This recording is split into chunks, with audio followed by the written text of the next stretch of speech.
We didn't open as scheduled because we did not have toilets that the girls can use. We have had problems with our toilets. They are slowly sinking due to the heavy rains.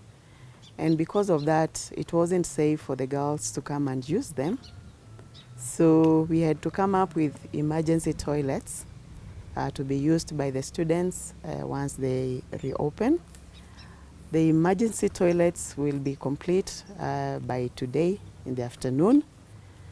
And then once the girls come tomorrow, at least they'll find the toilets are complete. We normally experience this problem each time we have heavy rains.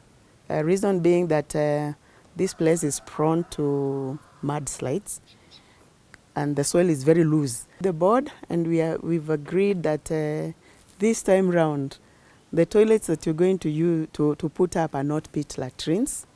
We're going to do flush toilets because the pit latrines keep on collapsing. Even when we construct right from the ground, they keep on sinking because of the loose soil. Gũtharario County has 42 public secondary schools and 94 public secondary schools. Just like other schools were affected, we were also not left out. The current rains, though they are blessings from God, we have been affected. We had infrastructure that were affected. One of the schools that is most affected is this, Mount Carmel Girls, with a population of 253 girls. They had 18 door toilets, which, if the cameraman can show, were all affected because the toilets sank.